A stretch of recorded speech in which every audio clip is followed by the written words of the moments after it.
Here we go. So today is February 8th, and it is Monday in the year of 2021. And this is the Buddhist Neigong class 17.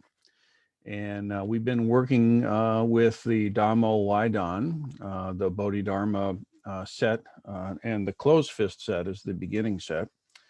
And we introduced it, I think, 2 classes ago. We introduced the sort of the background for it and the first posture. And then last week, we introduced the first 5 postures, if I remember right. And we talked about it a little bit. And then in the interim, over the course of the week, I got a number of folks send me emails and texts with questions and stuff like that. So before, maybe getting to the rest of the postures, there's a total of 12 of these in this set. I'm going to take some time and just respond to the different queries that I've received. So the first one is someone wrote in and said, I'm getting completely turned around by trying to count all these breaths the whole time, and it's really cumbersome. What of it? You know what I mean? Now, last class, I gave a mnemonic with the hand where you kind of lightly kind of tune the volume up on one of the digits. And when you're counting in 10, it works well enough. Another way to do this, though, is to just drop the numbers all together and organize it by time. So if you were to say, okay, I'm going to have a timer that I can see, all right, and maybe do 2 minutes of just the beginning standing posture and just ground and center and root and all that stuff, and then do 1 minute for each successive posture so that when you get through 60 seconds, then you change. And you just go ahead and practice, and don't worry about counting or anything like that. Just practice for 60 seconds. And then when you get to a minute, you go to the next posture. That's another very reasonable way to organize it. It requires a little bit of tech. You have to have a timer or something. I think ideally, if there was something that could do a gentle chime every 60 seconds, that would be easier than if you got something you have to look at and kind of grok the numbers. But that's also workable if that's the case for you. Okay, so somehow or other, you do want to track it when you're getting to know these forms. I will say that eventually you don't need any such contrivance. You can just do the forms and your body will tell you when it's time to shift. And then you just go ahead and shift. But until you are kind of connected with them, it's useful to have an outside kind of standard for how much to do. Okay, so let's say someone, once we've gotten through the 12 forms, well, if you did 1 minute each, there's 12 minutes, right? And if you do a 2-minute standing warm up and a 2-minute or a 1-minute standing cool down, there's something like a 15-minute program, and if you did that as an intro before you get into the 8 brigade, let's say, you'd have something like probably a 30-minute Qigong workout, a routine or practice session or what have you. And that would be very workable, it'd be very workable to do. Conversely, you could decide, I'm up for a little more of this and do 1.5 minutes of each posture or 2 minutes of each posture and so on. Okay. The ultimate, in the view of the tradition as it's passed down in the text, is 50 breaths for each posture. And that probably takes something around 90 minutes to do. And then you're just doing, that's just the Bodhidharma set, see. So that's a lot. I mean, if you've never done it before, I wouldn't suggest gung-ho trying to do that all at once. It's much better to work up to it gently. As strange as it may seem, there are a lot of demands on the structure. When you put your arms out like this and hold them and you're not used to doing that, that actually can be a stressor on the system. You don't have to bench 300 pounds to notice it's heavy. This can become very heavy just by itself. So, I'm a big fan of gradually working up to and gently increasing rather than rushing ahead like that. And so that's just the musculature. If you actually get the hang of concentrating the energy in your forearms like this, in your hands, and then letting it disperse, that is a lot of chi moving through the system that if you're not used to it, that's a big, it's a gush of energy going through the system. And in the same way that you don't want to just like overdo with the musculature, you really don't want to overdo with the chi either. With qigong, always gentle is better. Gentle but persistent. All right, a persistent gentleness, something like that. So yeah, timer is another way to go. All right. Okay, so I talked a little bit about the neck. And if you remember, like in the upper posture, I think we got to that one, and you'll see in these other ones.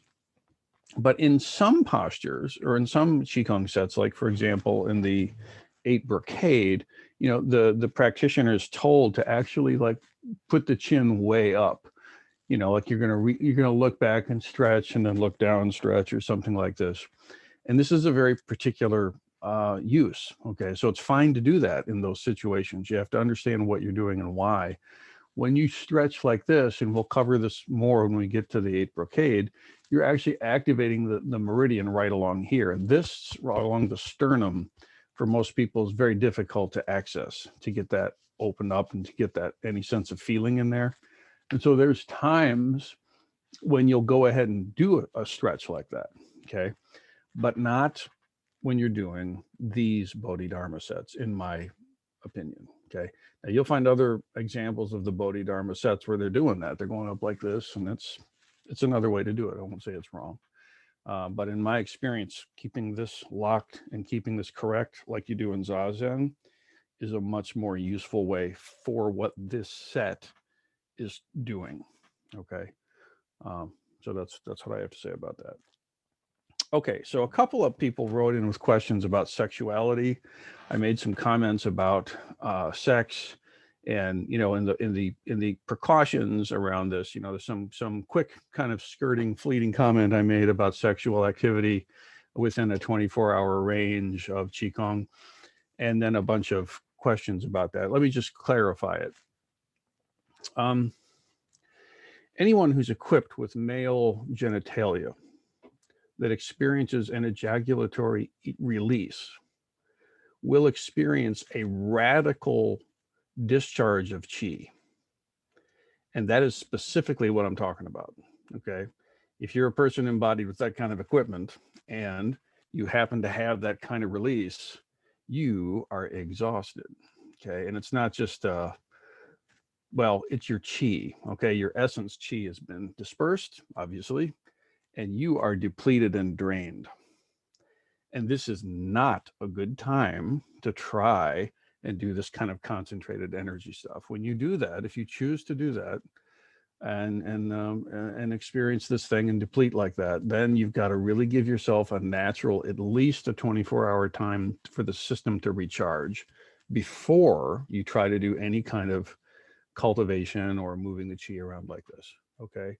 Now, to my knowledge, any person equipped with female genitalia has no such concerns. Enjoy. It just doesn't cost the same. That's how it is, as far as I'm aware. And that's what the teachings generally say. And this is why you'll see that there are a lot of cautions against male genitalia orgasm and discharge, because it costs you your life energy massively. And this gets into the kind of practices where you take this energy. Let's be clear: you can have sexual activity as much as you care to. That's a completely different component, right? In fact, from a Taoist, this is one this is one of the big difference between Taoist qigong and Buddhist qigong. Okay, a Taoist sage is very okay with engaging in intercourse with lots of folks and cultivating yin energy, bringing the chi. But instead of having an orgasmic release, the technique is to actually bring the energy up and bring it up through the spine and into the brain and retain and cultivate it. And this is a practice that one can actually learn to do quite successfully if you pay attention to it. It takes a bit of training and practice. Oh, too bad, it takes practice. But it does take some practice. But the point is that you retain the energy, you cultivate it and bring it up and nourish the third eye with it. That's the simple way to say it. Okay, there's a whole training methodology to this that's a bit beyond what I want to do right now. But it's a very specific kind of training and practice. Okay, just to be sure about that. In general, what I would say for our purposes in this class at this time, Just be aware of that. If you happen to have male genitalia and you have a orgasmic ejaculatory discharge of any kind, do not rush right into vigorous qigong practice. I read the warnings. I didn't believe them. I proved myself a dumbass. Yet again, okay, so I can speak from experiences and not a good idea. All right. So any questions on this? I saw somebody put a little post or something. Yeah, I just have to ask the question, what Sure. happens if you don't heed these warnings? I almost passed out. I mean, it's like if you release, okay, it's a discharge of your life energy to do this. That's just how that is, okay? And if you go from that and vigorously try to, like if you were to just run right over and try to bench press 350, it's not going to go well because you're in a depleted state, okay? It's not that complicated an idea to get a hold of, okay? But what'll happen is you're depleted, you're exhausted, if you really concentrate hard, you might find your energy suddenly go out. It's like I don't know what analogy to make it. If your muscles are more taxed than you think they are, and you try to like do one more rep, dude, and you can't, and it's failing, and there's nothing you can do about it. It feels like that. You're just drained. Uh, yeah. Does that make sense? Yes, thank I you. don't think you'll like have a heart attack and die or anything. I mean, it's maybe I don't know, but you're weaker than you think you are, especially when it comes time for this energy stuff. And as far as it goes, there's a long tradition of cultivating energy in essence from both sexes, um, and using that for spiritual practice, using that for even worldly success. I mean, Miles Davis was like that. I mean, he would never release, and he would do that before gigs. It was a common thing in boxing. I mean, on and on. It's athletes are aware of this. It's a thing. And then just to say it, if there's ever a very young person listening to this, look, the younger you are, the what thicker the sap runs, so to speak. And there's a natural functioning to the body. This is not a problem. This is not like some great grave error on your soul or anything like that. But you just need to be aware that when you do that, you are in a fog of hmm, just I don't know. You're in a depleted state for quite some time. So it's a common theme that you'll see in various expressions of mastery. This is an area to keep control of as well. Okay, just to say it like that.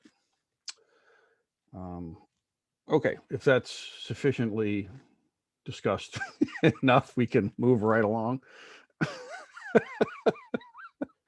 All right. Unless anyone wants to push the point around, we can talk about it. But that's about all there is to that. Okay, and then so another one. This is a little more complex. Was mentioned as part of the exercise that we build the key in parts of the body, like in the forearms is a battery. Okay, and during the last session, we're using the fists as part of the exercise, holding them down, out front, up in the air. Yes. Question is, what is the purpose of storing key in the forearms, or anywhere for that matter, for use for later? Key doesn't stay in concentrated form like the forearm battery example forever. So does it dissipate on its own? Can one use macro circulation flow of chi energy and direct key into the flow for the hands and fists or feet for martial purposes? Okay. So basically, when we do this storing of chi in the fists and the forearms and the different parts of the body, when you do the different postures, and when you exhale, you make intent there a little bit. You store the energy there and in all the different parts of the body when we do this, and then at the very last, the summation moment here is to relax. And when you relax, the chi then dissipates of its own and just goes right where it's needed. Okay. So it's not the case that you're storing this power here in case someone accosts you in the Walmart aisle and you've got it ready to go. It's not like that. You cultivate it during the practice set, and then you release, and then it distributes where it needs to. Okay. Now, in the practice of doing this, particularly the closed fist set, your arms tend to start to get heavy. And they don't get heavy because you're storing chi in them, and they get light when you're not storing chi in them. They just get heavy because they get used, they get more fortified. It's like, I guess it's like running. You know, if you're not used to running, it's difficult to run, and then as you run, you get better at it. It's easier to do, right? At least theoretically, that's how it works. Well, when you start getting used to like filling your arms with chi and letting them drop, you know, they start to accrue a kind of heaviness and a kind of mass that the Shaolin folks said, "Hey, that sounds pretty good. We can use that." You know, in fact, there's a school of Shaolin training you may have seen where they have these brass rings that go around, and they'll have several of them on each fist. And there's a whole series of forms where you're moving, and basically it's like weights on the arms, and they help get the feeling of this kind of heavy handedness, so to speak. And then that becomes a quality, like one's aerobic power or the tensile strength of your ligaments and joints, the clarity of your vision, this kind of stuff. The solidity of your fist becomes an issue. Okay. So yeah, it doesn't stay there forever. It dissipates quickly. And then can use macro circulation for martial purposes. Absolutely. Yeah. Yeah, we do. If you once you tune into this stuff, you see it in all the waza, all the techniques. Someone comes in and you move in a certain way, and there's a spiralic motion, and the energy starts to circulate, and it's really quite exquisite. It's really quite beautiful. What I would say though is you can't learn to do this in technique. There's no way you're going to learn how to do this stuff while you're trying to do your martial arts stuff because you're busy. Okay, there's too much going on. You're trying to put a wrist lock on somebody or throw them or whatever you're trying to do. You don't have time in that precise moment to study the deep, subtle inner workings of chi in your body. It just ain't going to happen. There's too much going on. Okay. In fact, you can easily spend a couple of decades hearing about this stuff and only trying to practice it in live action waza, which is very dynamic, and never get the closer for it. You get the conditioning of that kind of movement, which is fun and feels great. Your technique improves, but the internal stuff, you have to stop. This is my opinion now. You have to stop doing that stuff and just pay attention to the inners of your body on its own terms first. And when you can do that, how to apply it to technique becomes really obvious and intuitive. If you can't do it in your own body just by yourself, there's no way you're going to be able to apply this to a technique. There's just too much going on. So that's my view on this, and I think it's the view of my teacher and many others who actually know what the stuff is. They'll say the same. Okay. All right. Can I That'll expand on that just a little bit? sure. Yeah. Uh, since we're dealing with the five gates, which, or at least you have a gate in each hand Mm-hmm. and in your feet, can Yep. you store the energy or use the energy that's in, that we're storing here in our arms, for example, and use that and project through our hands into if we're dealing with an opponent or something else out in the in the external ethers, so to speak. Yeah, you definitely can. The next set of Bodhidharma stuff that we do is open hand. And the quality to those movements are that you're interacting with your environment. Okay, this first set is very self referential, it's all within the skin bag, basically. The second set is dealing with the outside. Okay, but the mistake to be made here, or, well, let me just say it, to access what this feeling is, you have to slow the hell down and just do it by itself and just feel what it is. And you've got to just not have somebody coming down on your head with a boken. You just have to be just left alone and just feel this. Okay. And when you get this feeling going on, it becomes instant. You do not have to think about it. When the technique comes, you do not have to synchronize your breathing. and make the timing work out and all this stuff. It happens automatically. Like when a loud noise happens and the cat goes like this, it's instant. So when you train correctly, it automatically happens in the technique. Okay. To try to get some sense of it, you might slow way down and work on these things. And, Sensei will make some examples and try to help everybody feel it and stuff like this. And that's cool. But when it actually goes down, it's faster than thought. It's instant. Does that help? Okay, good. Thank you. Yeah. It's a funny thing, isn't it? I mean, it's like trying to learn how to improvise jazz. I think has helped me a lot because what you do in the practice room, there is no time for that shit on the stage. None. You just go ahead and play, man. So it's very clear. It's like what works in the practice room doesn't exactly translate to the gig or the recording studio, but it trains the reflexes and the responses so that when the gig happens, I have no idea what I'm going to play, but it's informed by all the training. That's what I would say. And so in the same way that technique is a skill that you can train, and you see where wrist locks are was before you don't. If you don't know what these things are, they're not going to occur to you. Okay. If you know what those are, they're just obvious. And it's the same with this internal power. When you know how to make energy flow through the body, you don't have to think about it. It's just there for you. And that's, I think, a problem with some of the elders in the Aikido tradition. They have great experience being on the receiving end of this stuff, and they have an intuitive sense of it, and they can clearly do it. But understanding what they're doing in a way that they can communicate to others, particularly in a seminar format, very difficult, perhaps not possible. So anyway, a little Aikido digression. Okay, any other um, queries or prods or nods or anything like that? Jesse? Yes. I have a question that I want. It might be a little bit beyond the scope of this, but I was wondering if there was something like esoterically significant about 50, because it seems kind of arbitrary. I mean, not arbitrary, like in a bad way. Just I wonder why 50 per position is traditional. Oh, 50 breaths. Mm-hmm. Yeah, I don't know.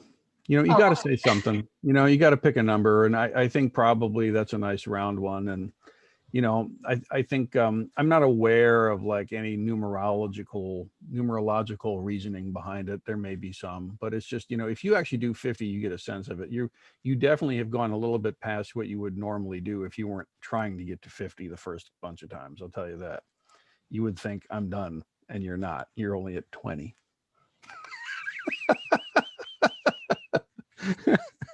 So practically that's the result of it. But yeah, I asked, it's funny. I asked Dr. Lou one time about this too, because, he's got his exercises and he's got so many repetitions, and it's kind of like, well, you got to say some number. So we'll say that one.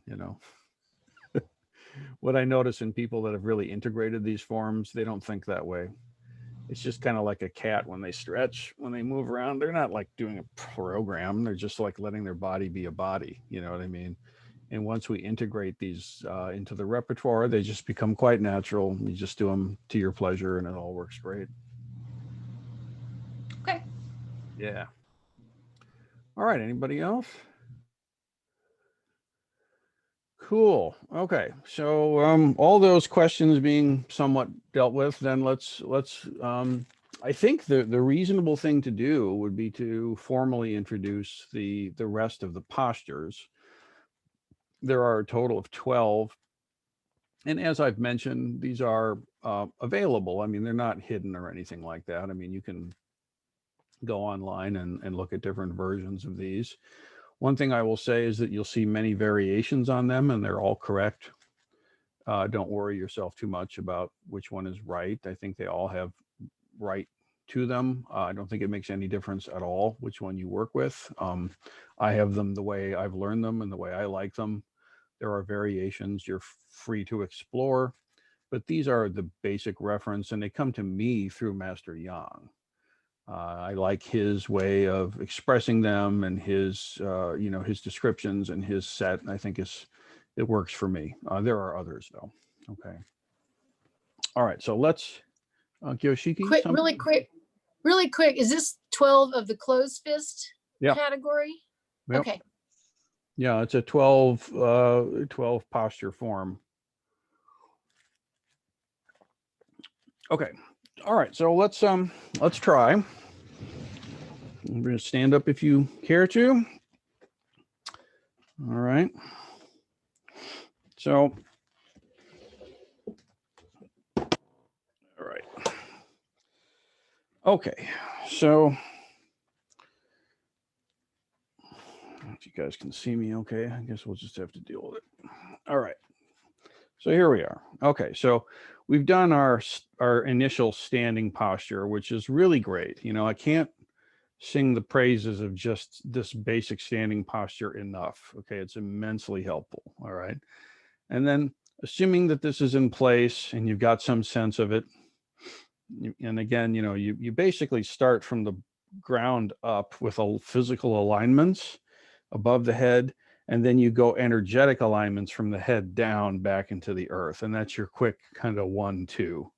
That's how I do it. And then I know that I'm rooted and everything is together. All right. And once we do this, then we move the palms up so that the palms are facing the floor. And again, on the inhale, you lightly close all the bows. So the spine, the arms, the legs gently close a little bit. Everything draws energy in to the hara, to the 1 point. And on the exhale, you expand everything a little bit and you open and bring the attention down to the palms of the hands. So that's your first posture. Okay.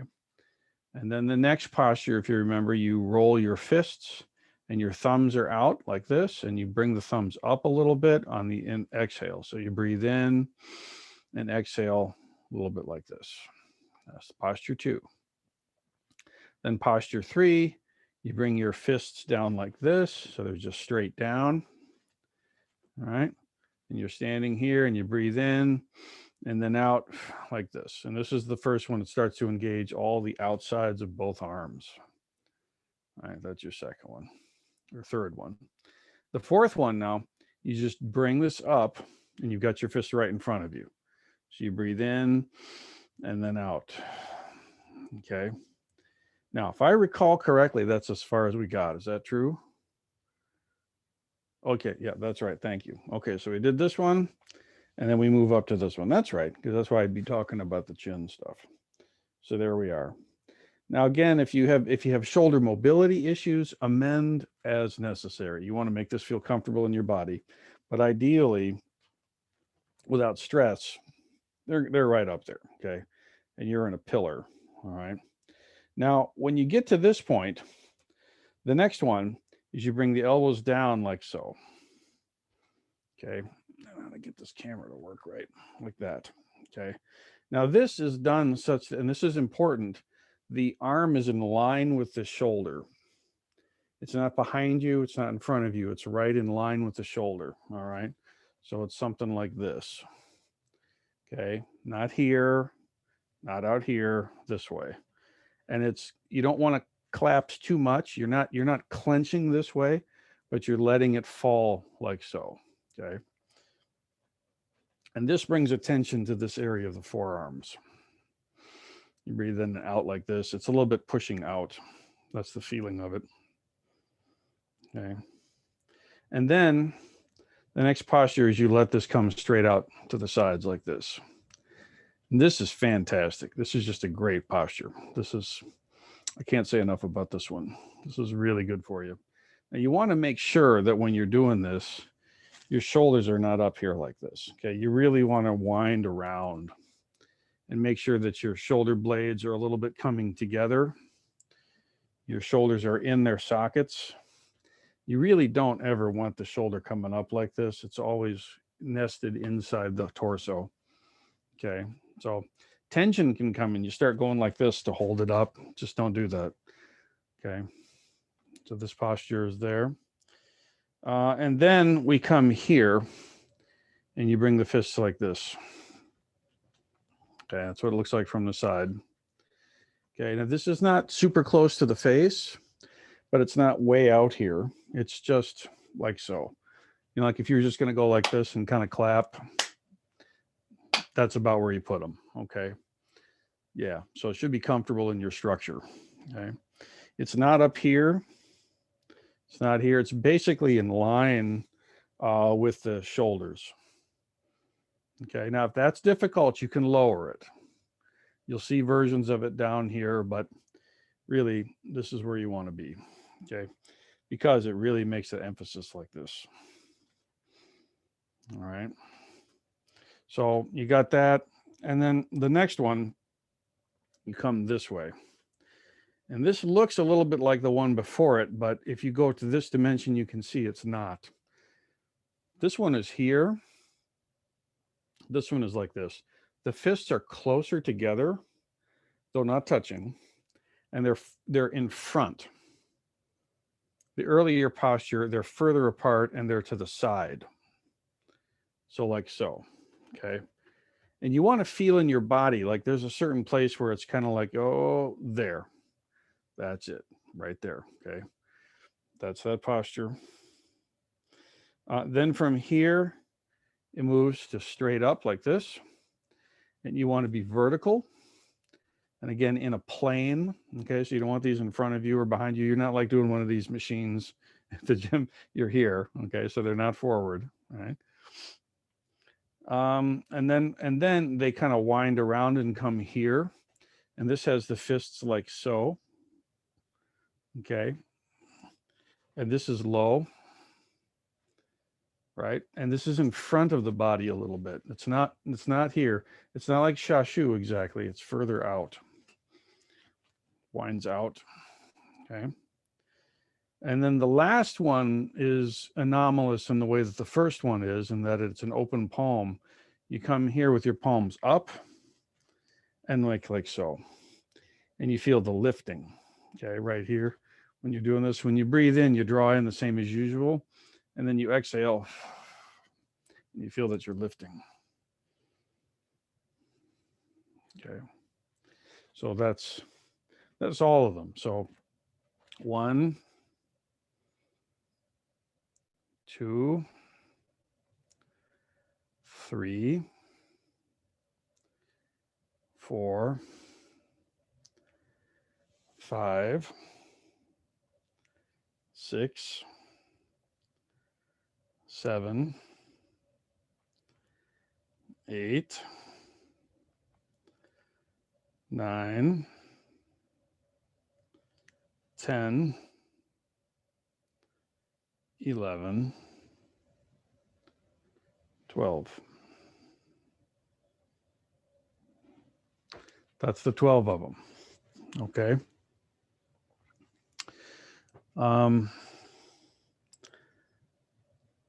A couple of points in general, when your arms are at full extension, whether it's down, middle, up, or to the sides, okay, you want to make sure that you feel that as you inhale, this drops a little bit, but do not allow your hand to come closer to your body. It stays there. So this drops a little bit, but this doesn't come closer. It stays. So that's true for both of them. So for this half, it'd be like, okay, there's a sense that the body is drawing in, but this is here. It doesn't come here, this way. And then when you expand, okay, you send the energy out, but don't waste the energy moving your hand forward, okay? What you do is you keep your hand in exactly the same place, and instead of using that energy to send your hands further, you send the energy down and it sloshes around and stays. Because remember, what we're doing here is we're cultivating this. We're cultivating chi, okay? So it's like that. Draws in, comes out. That's true if it's in front. You know, when I breathe in, I want this to feel like it's going down a little bit, the spine to feel like it's curving in a little bit, the legs to feel like they're bending a little bit, but I do not want this. Okay, I don't want to do that right now. What I want to do is keep this here. You shouldn't be able to tell I'm doing it. If I'm really doing it well, you won't see my head drop down. It stays level. The arms stay where they are. It's all the internal stuff that contracts and pushes against. Okay, it's a complete opposite of going like 1, 2, like jumping jacks where you can really see the motion or something like that. Question. How light do you hold your closed fists? You want to feel this way. Okay. It comes from here underneath and it winds like that. It is not a clench. It's not like a white knuckle clench. It's a winding. It's a spiralic form that expresses through the body like this, and it's closed, but it's not clenched. Okay. But it's not just loose. It's not like this. You know, it's closed. Okay. That's a good question. You should let me go back where I was though. If I have my arm and I inhale and I go like this, it's too much. You might want to do that to get a sense of what you're trying to do in the beginning. But really, guys, for health and longevity and to train your ligaments and fascia the right way, keep this where it is. And so when I draw in, the fists aren't coming closer. My head shouldn't drop. My knees should feel like they're bending. My spine should feel like it's closing. My elbows should feel like they're closing, but the top of my head shouldn't come closer to the floor. My hands shouldn't come closer to each other. And conversely, when I expand open, it's like I'm pushing against an infinite weight. And I can't possibly have my skull go any closer to the ceiling. How could I? Instead, the chi comes up and around and sloshes back. Goes out. This is important, okay? In my opinion, if you do it like this, you're wasting. All your energy is going to dissipate in the musculature. Your muscle movement is going to dissipate all the chi. Okay. I'm not saying you would never move that way, but to cultivate what we're trying to get after, it won't help you right now. This is my view. Does that make sense to everybody? Now, when you have a bent, yeah, Yoshiki, yeah, Yoshiki. Could you go over a couple more times, like 9? I don't remember where in or out the face and the 9 and 11. Just go through it a few more times so I know where the wrists are when it's appropriate.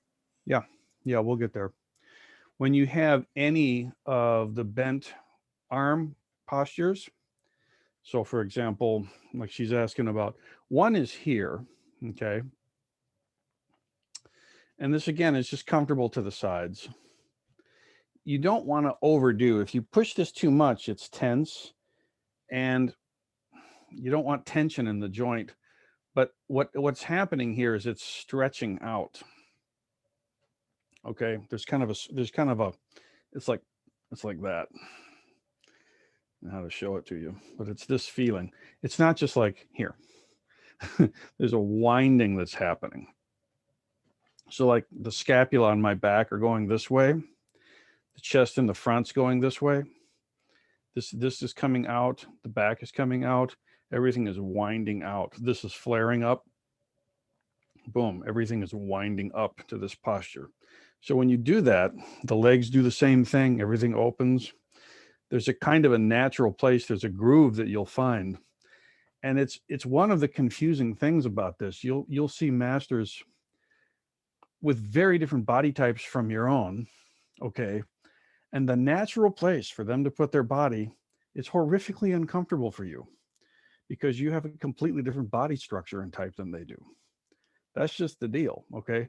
So you try to like make it go like this to match exactly what the image you're seeing. And it feels funny because it is, because your forearms are twice the length theirs are, or whatever it is. You know what I mean? It's a different thing. So you have to trust your own body When you're doing this right, it feels comfortable and expansive. Yeah, you don't think about it, your hands will probably go right where they ought to go. If you try to do what you see me doing, you might wrestle yourself into something uncomfortable. Okay, but this is the shape.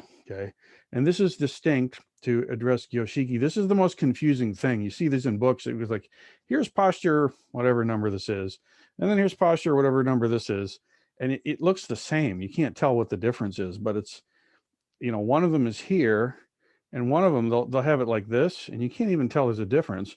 But what's going on is the fists are closer, and it's out in front. It's in front of you. It's not way out here, but it's up like this. Okay.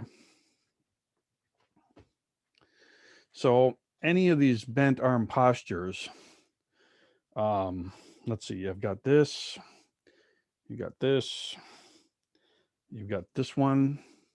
This is a really great one too. This is its own art, sometimes called Golden Bell. People will do it like this. It's a beautiful form. I mean, this one is just great. There are I really like this one. I'm a big fan, and this one is super cool. They're all good. When you do this particular one, you want to feel like there's kind of an explosion happening that you're containing, and that explosion is pulling. It's like exerting force this way, and you're wrapped around it and holding it together. Like you're Captain America and you just threw yourself on the grenade and it's going to blow up and you're going to hold it in. It goes, but you're holding it. That's kind of the feeling that this one has. So to me, it has a lot of power on the inside of that circle. The books will always talk about the outside, and that's totally the case. But it also has the chi in the inners of it as well, in my experience. And you want to keep it kind of aligned with your shoulders. Okay. So those are some general points. Question, are we using compressive breathing? I don't know what compressive breathing is, but what the breathing is a contractive inhale and an expansive exhale. Okay. Yeah, reverse breathing. I have to say I'm getting away from those terms, but you can use Taoist breathing or reverse breathing to describe it. But I think the best way is it's a contractive inhale. You're drawing the chi in, and then you open up and send it out. And thus the hara relaxes on the exhale. Okay. All right, so let's run through the postures a couple more times. Maybe we'll just do a couple of breaths each so you can get a sense of it. I'm aware that we're running low on time here a little bit. Let's do a couple of breaths each. Okay. So first of all, just stand. Close your eyes. I'll guide you through a really quick, super abbreviated grounding session. So with your eyes closed, just get your feet in line with your hips and your knees and the claw and the shoulders, the shoulder cavity, shoulders nest. And feel your feet open and the toes open so that the earth comes up to meet you. Put your weight precisely in the center of your foot by slightly rocking your body forward and back. You do not want the weight on the ball of the foot or on the heel, but rather right in the center of the foot. And then invite the ankle to open. And when it does, bring your awareness up to the knees and let your knee open. And each time you open, you bring your awareness further up the femurs now into the hips. Let the hips open. Let the claw open, the fold here. And then feel the box open up. So the shoulders nest and the claw, the space opens up between them. Feel your arms move slightly away from your body, so there's space there. You feel the lumbar spine open. You feel the middle spine open. You feel the cervical spine and the neck open. You feel your shoulders open. to your elbows, to your wrists, to your hands and fingers. They all open. You note that you're between your thumb and first finger is touching your thighs lightly. You bring your awareness to your neck. You open up each vertebrae, up through the skull, the base of the skull, up through the top of the skull, and everything is open. Let your awareness go above your head, about a hand's length above your head, and rest there. Make sure your pelvis is, your tailbone rather, is tilted to reinforce that your weight is exactly in the center of the foot. And now let your awareness scan down through the body at your own pace, top of the crown, all the way through the body, going down. Any blockages or difficulties, just invite them to sink through the structure down into the floor, the neck, the chest, the arms, the torso, the hips, the femurs, the knees, the feet, back down into the earth. Okay.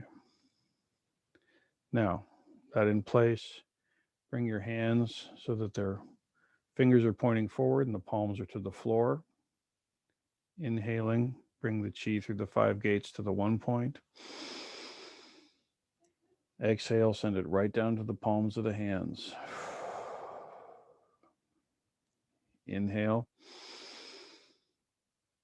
Exhale. Inhale. Exhale. In. Out. In. Out. That's 5 breaths. Switching now to a closed fist with your thumbs pointing in, breathing in, out. Breathe the thumbs up a little bit. In, out. And send the energy down to the lower wrist and the thumbs. In, out.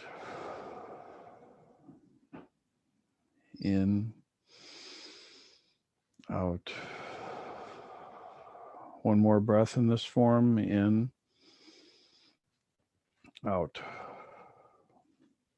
Now thumbs come up close to fists, right down by the sides, breathing in, out. And feel the outsides of the arms pushing outward and as the fists push down. In, out. In, out. In, out. Feel all the weight go right down to the fists. In, out. That's 5. Bring the arms to forward, drawing in, out. 1. In, out. 2. In, out. 3. In, out. 4. In, out. 5. And the arms up. In, out. 1. And you feel how this affects the torso. In, out. Send the energy up to the forearms on the outside of the forearms. In, out. Be strong here. In, out. One more here. In, out. Let your elbows come out and your fists rotate so that they're facing out. Palms are facing out. In, out. In, out. Your energy goes to the striking surface of the fist, and also as though you're trying to move your arms away from your body, but you can't. In, out, in, out, in, out. Now, arms out to the sides. In, out. In, out. Keep your shoulders down. In, out. In, out. In, out. Bring your fists to face each other. Palms are facing in, out. Keep this up around your chest level. In, out. In, out.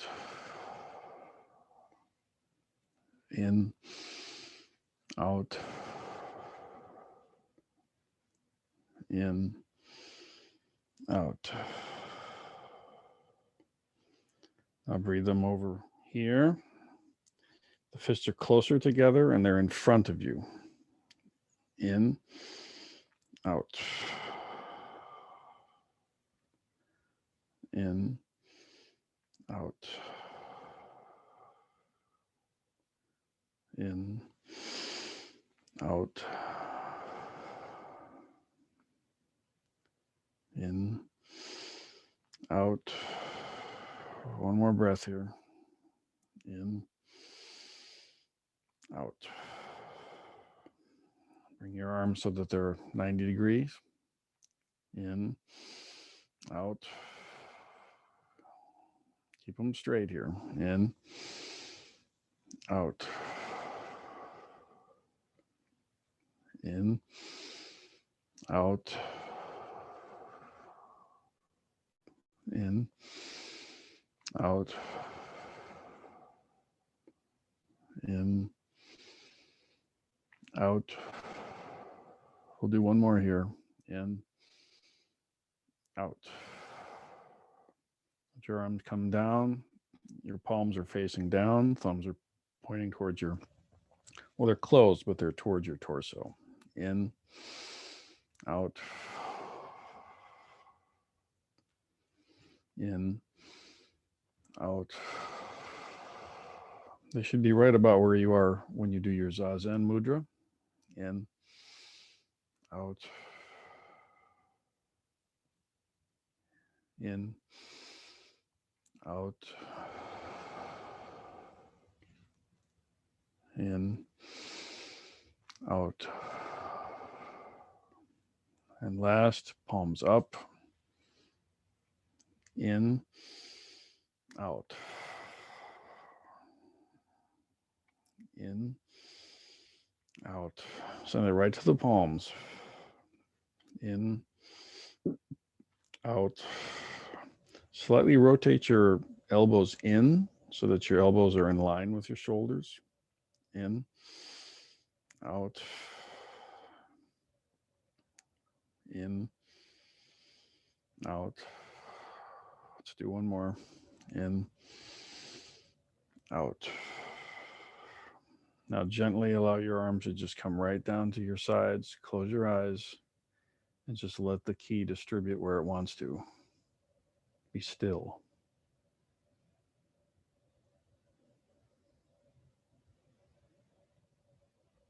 Just notice the sensations as it moves through the system. Notice where it goes, how it feels.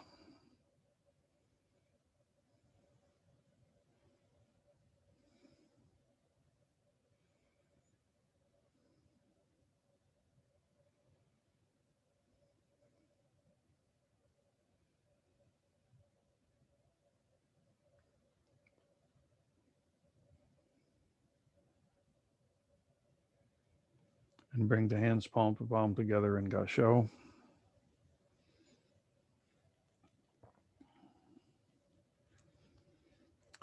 This is really a good concluding stance, by the way. You know, when you let it circulate around, you bring it all back into the center line and connect. It's not just a nice gesture, it's an optimal way to conclude. Okay, let's have a seat.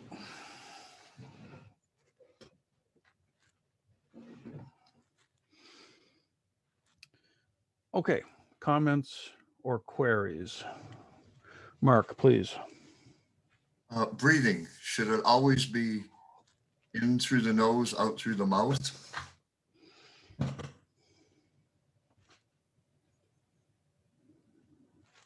Or just nostrils? You know, I was breathing through my mouth there so you could hear it through Right. through the mic in my beard and stuff like that. But really, when I really do this, the breath is very small. It's very slight. You know, like in the example I gave, it's like, you know, but it's really not like that. It's actually quite, I'll do it for real once.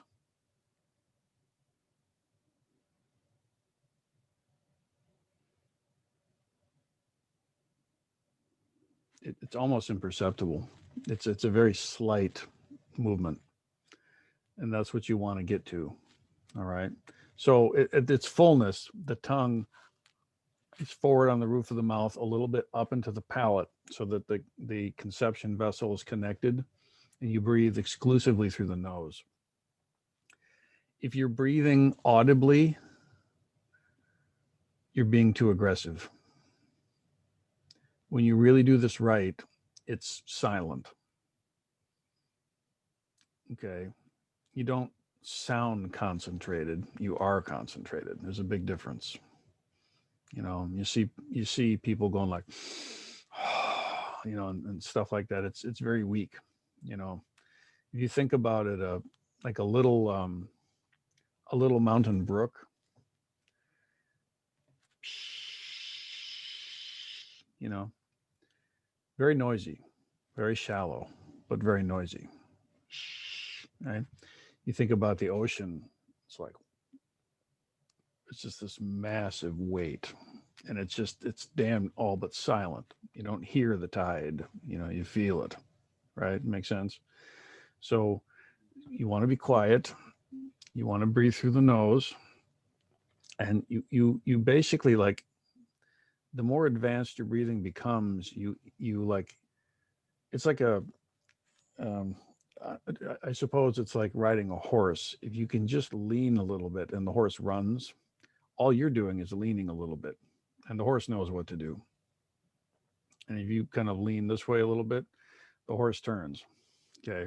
You're not like trying to make the thing go over this way. You know, it's if you're a really good rider, you just lean a little bit, like surfing. Okay.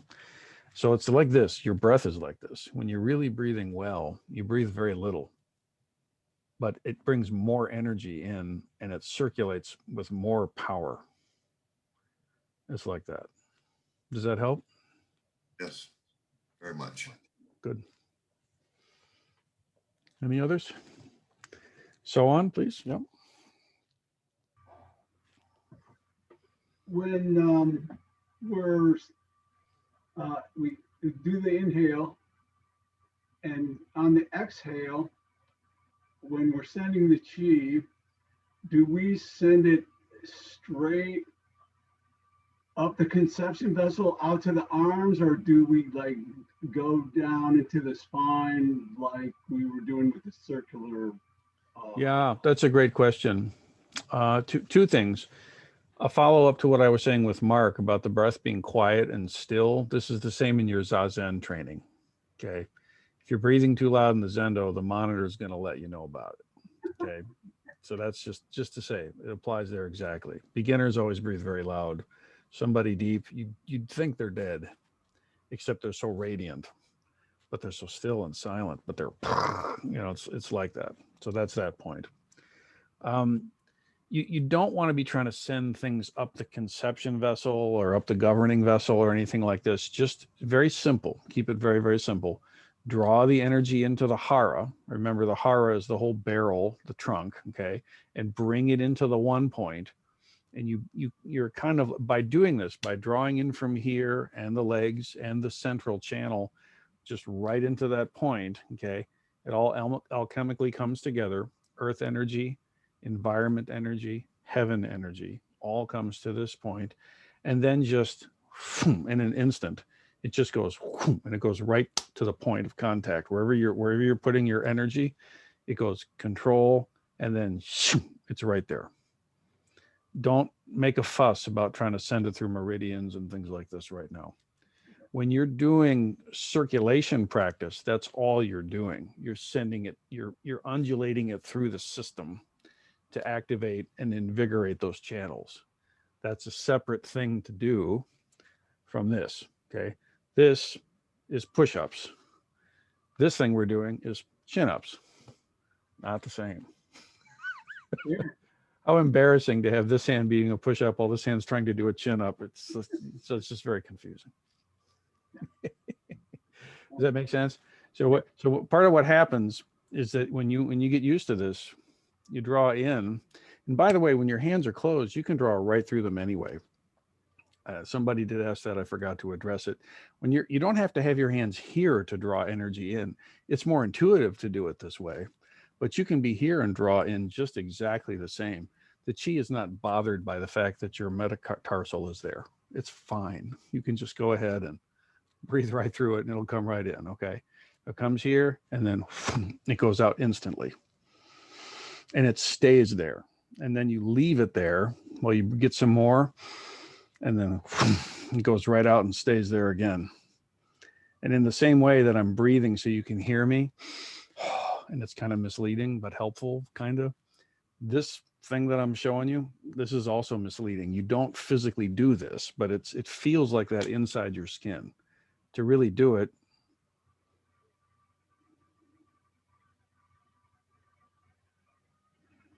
it's damn near an imperceptible movement. What it feels like inside is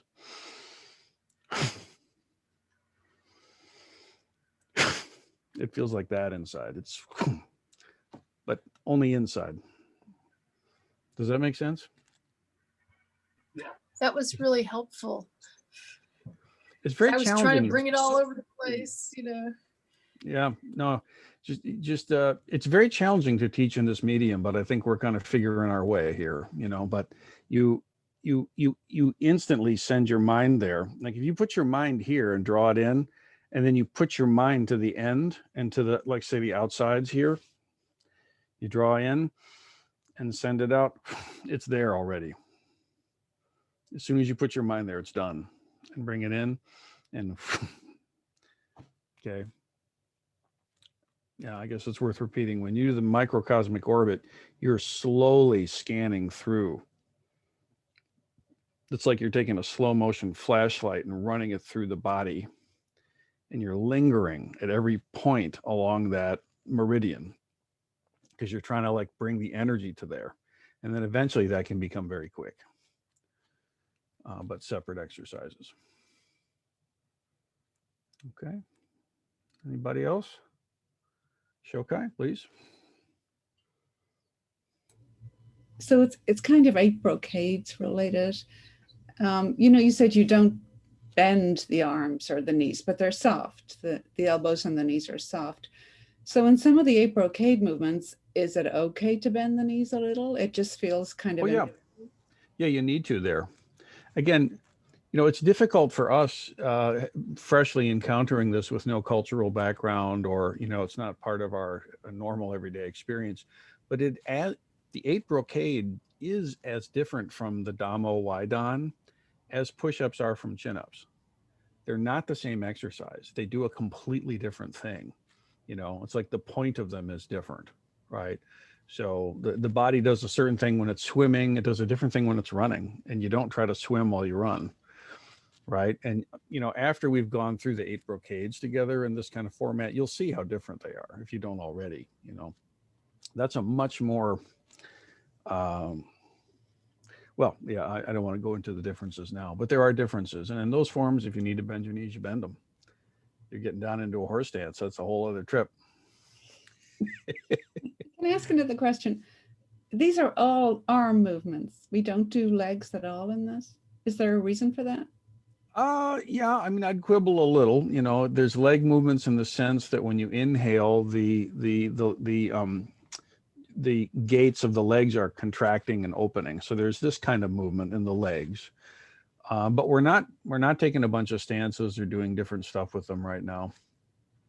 And it's, you know, the historical progression, I think it's worth understanding, you know, like it's good to understand what music's influenced the blues and how the blues came to be.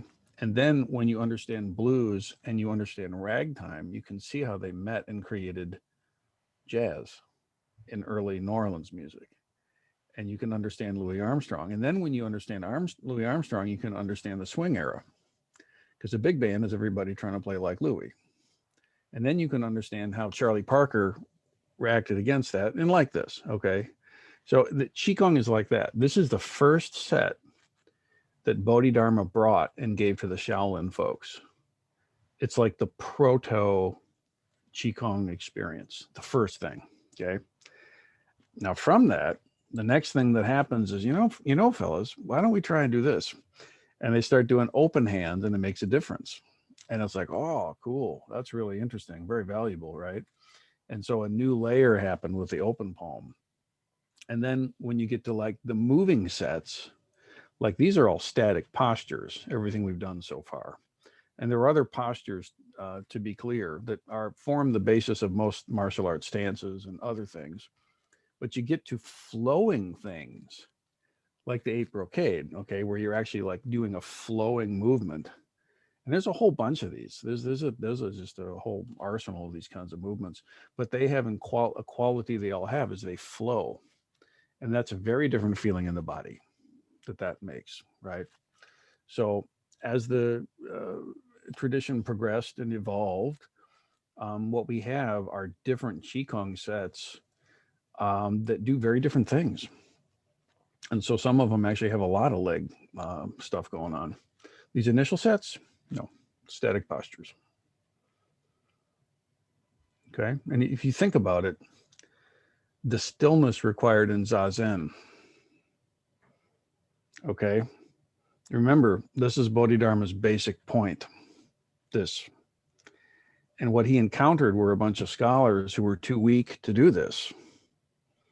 I mean, I'm sure they could sit their bodies there and be kind of like, you know, but he's like, this is not gonna, you're never gonna see yourself like that. It's just not gonna fucking happen. You know, no, you gotta be able to sit there, man. You know, come on, let's get to it. So, you know, he's trying to show him how to get to this kind of experience of Zazen. So he's like, all right, stand up, put your damn hands like this, breathe, you know. And again, his goal is to get those guys to sit so they can then break through to awakening. Does that make sense? Interesting. All right, anybody else? Okay, so what I'm going to say is you've got all the 12 postures, all right? And so I'd encourage you, you know, to play with this. I would say at a minimum, like we did 5 breaths each today. I think that's a good solid minimum practice. If you just kick it up in sets of 5, you know, do 10 breaths, then do 15 breaths, or conversely, go the timer route. Even just have a little clock there and you can just kind of see when the second hand comes around, just kind of switch, make it easy on yourself. But I would recommend, rather than doing 50 breaths for the first 5 and that's all you do, I recommend do a little bit of each posture in series and do them in exactly that sequence, by the way. Don't mess around with the sequence. All right. Do it exactly in that, and then do the standing.